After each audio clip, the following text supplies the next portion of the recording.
Et si on arrêtait de voir l'intelligence artificielle comme une simple calculatrice? Allez, imaginons plutôt qu'elle devienne notre nouvel employé, notre nouveau collègue. C'est une idée assez radicale qu'on va explorer ensemble aujourd'hui, et franchement, elle pourrait bien tout changer. Voilà, tout est dit dans cette phrase. C'est vraiment l'idée de fond. Il faut changer complètement de perspective. On arrête de voir l'IA comme une espèce de super calculatrice. Non, maintenant, c'est un employé à qui on vient de filer un ordi portable tout neuf. Bon, pour vraiment saisir à quel point c'est une révolution, il faut d'abord revenir à ce qu'on connaît, à la base, l'IA en mode calculatrice. C'est, on va dire, l'ancienne manière de travailler avec. Le principe, on le connaît bien, hein. C'est simple. On donne une instruction, ce qu'on appelle un prompt, et hop, l'IA nous sort une réponse, du texte. C'est un échange très direct, presque transactionnel. Mais bon, cette simplicité, elle cache de sacrées limites. Et concrètement, ça donne quoi? On prend un bout de code qui bug, on le colle, et on croise les doigts en espérant que l'IA va, entre guillemets, halluciner la bonne réponse, qu'elle va l'inventer, quoi. Au final, on est juste spectateur, on n'a aucun contrôle et la fiabilité, elle n'est pas toujours au rendez-vous.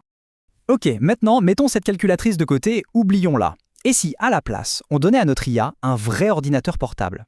C'est là qu'arrive un concept qui change complètement la donne, le LLM in Sandbox. Alors, LLM in Sandbox, qu'est-ce que ça veut dire concrètement? En fait, c'est assez simple. On donne à l'IA son propre petit bureau virtuel, un espace de travail sécurisé qu'on appelle un bac à sable ou sandbox.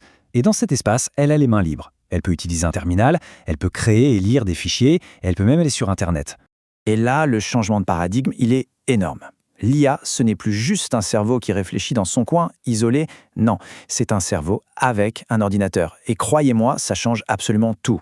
Parce qu'avec cet ordinateur, l'IA débloque d'un coup 3 méta-capacités, 3 super pouvoirs. D'abord, elle a accès au monde extérieur, via Internet.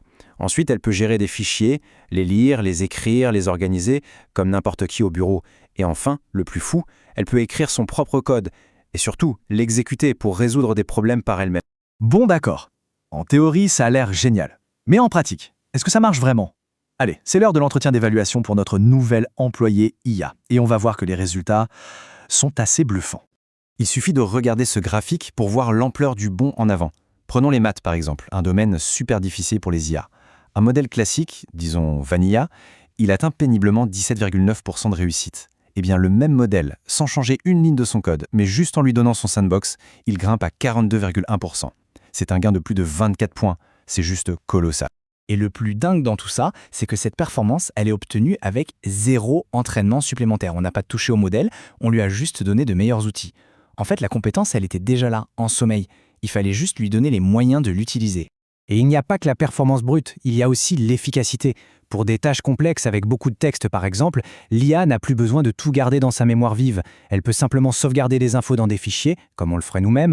Résultat, la consommation de tokens, qui est en gros l'unité de calcul de l'IA, est divisée jusqu'à 8. Et ça concrètement, ça veut dire que c'est bien plus rapide et surtout bien moins cher.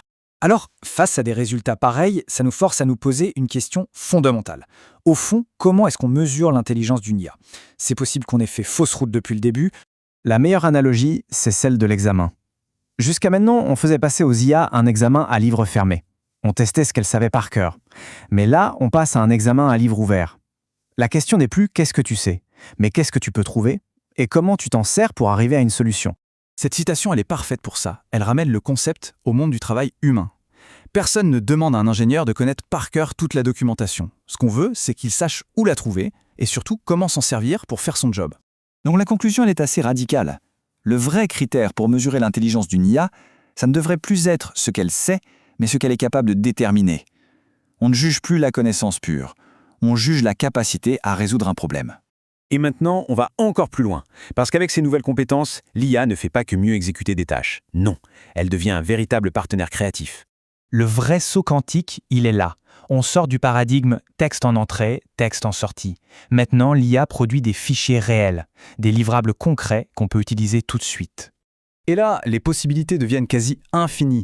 On lui donne un itinéraire de voyage et elle nous sort une carte interactive en HTML. On lui passe les infos pour l'événement et elle génère une affiche en PNG. On lui décrit un thème et elle peut monter une vidéo animée en MP4. On lui chuchote un style musical et elle nous compose une musique originale en WAV.